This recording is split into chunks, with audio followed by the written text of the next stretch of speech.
you remember about the town when obviously if you were did you run around town? Do you remember going downtown and going to any of the shops? What do you remember most about that?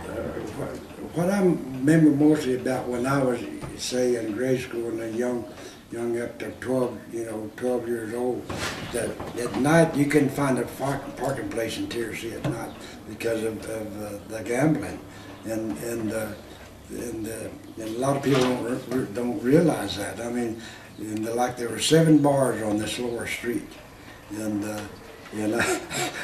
I mean, he was going, and I don't know if gambling is good or bad, but when the gambling shut down, it killed this town. It killed this town, gathering the door there.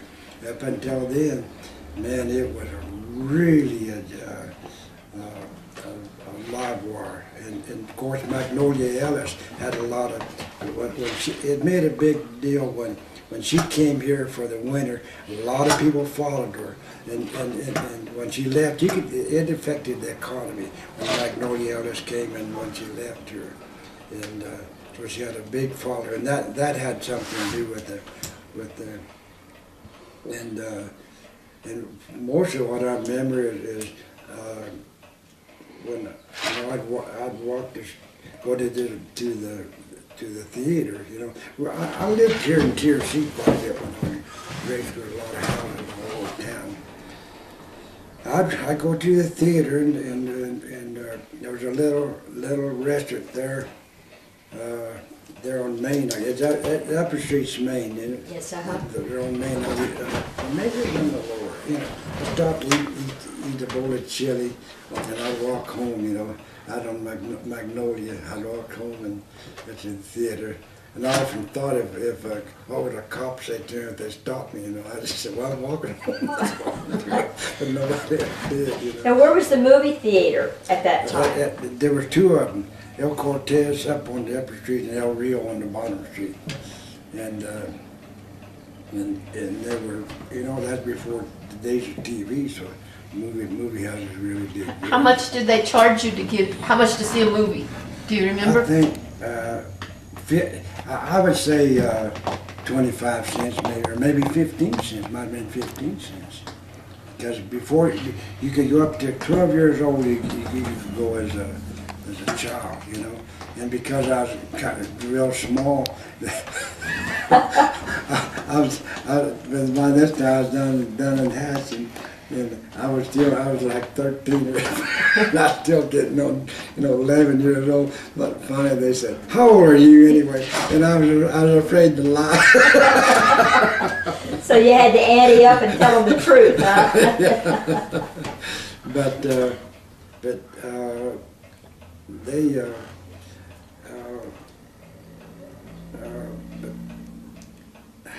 we just of course out during the war, and then they were when I was going to school in Monticello, so there was gas rationing, and that had and the war affected how people were, and that also all these little places like Hillsboro and Winston and all these little mining towns, that's when they all shut down.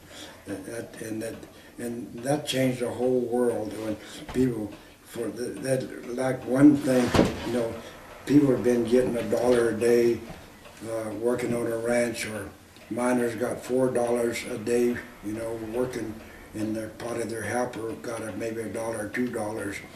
Working in mining, and then they went, when the war started, they went off someplace else and they started getting $2 and $3. They couldn't believe it, So, and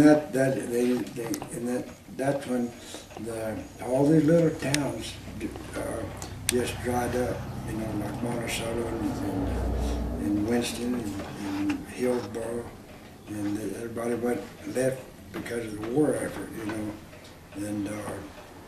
It really, and I imagine probably all the western states the same way.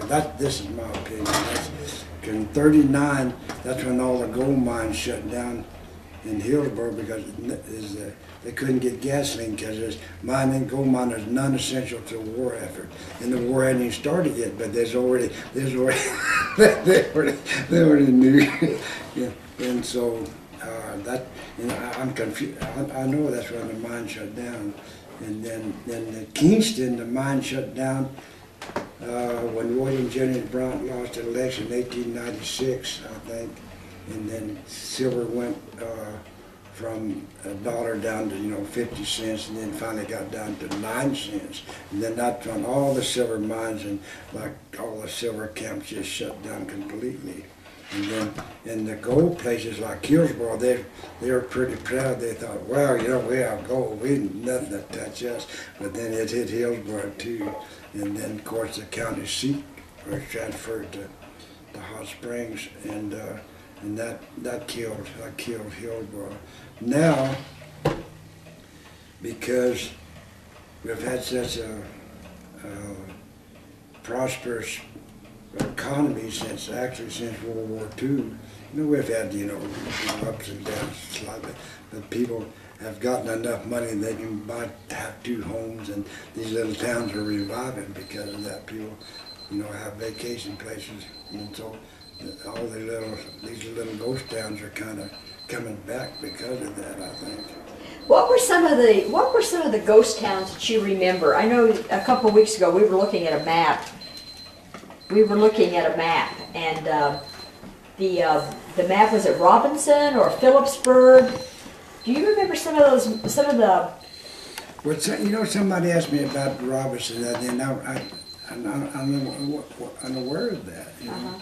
There was a Robinson. I don't know that.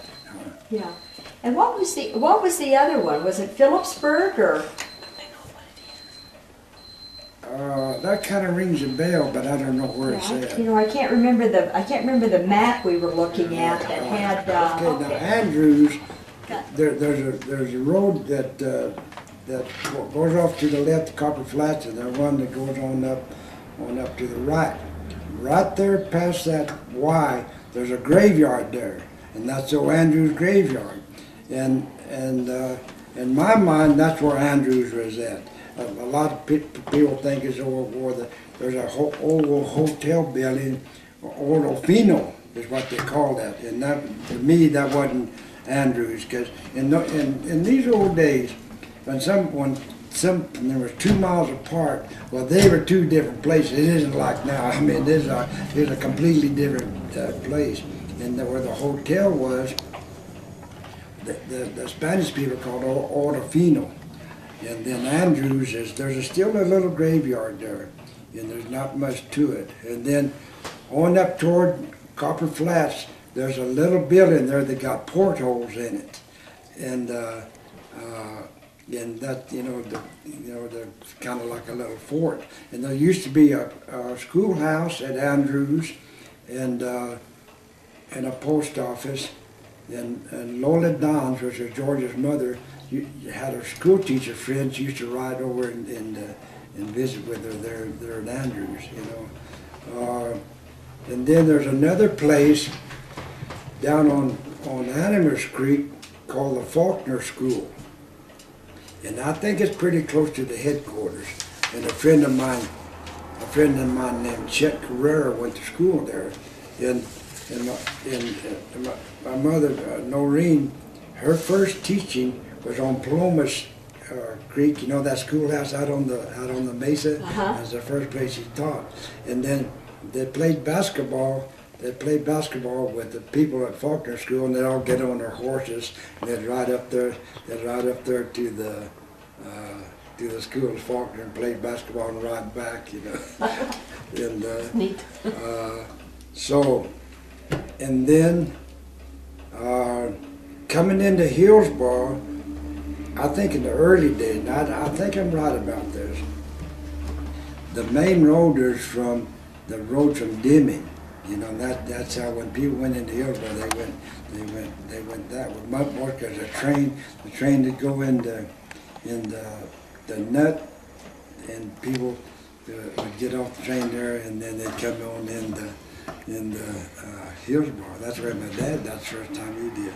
And like I had a cousin that was going to come here from Oklahoma, and she was going to go down the Nut and come to Hillsboro. I said, oh, Alza, you can just go down the freeway and turn up up there at the junction. He said, well, Daddy always went down there by Nut in Lake Valley. I said, yeah, that was in 1930. Things have changed since then. When that was the best road to come in.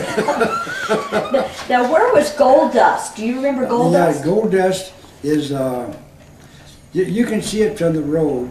It's about 4 miles east of Hillsboro. And see, when I was about, say, 9 years old, and then I'd go up to Kingston once in a while. That's when I was still going to school here in Hot Springs. They were just paving the road.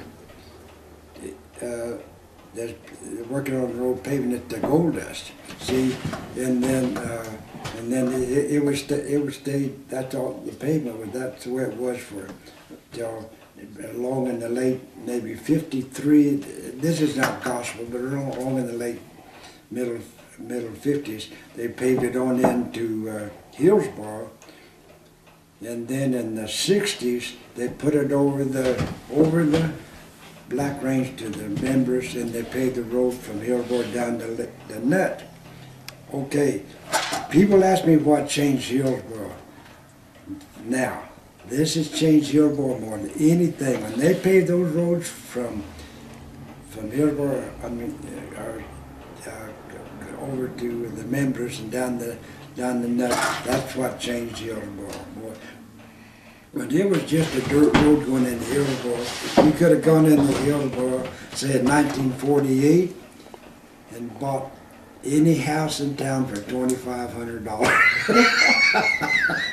But the paved roads allowed people to move faster and to not have to. I mean, at the value, everything went up because more people were coming through. Yeah, people, they know going over a dusty road for 20 miles, people wasn't too much into it, except the native New Mexicans, that sort of thing.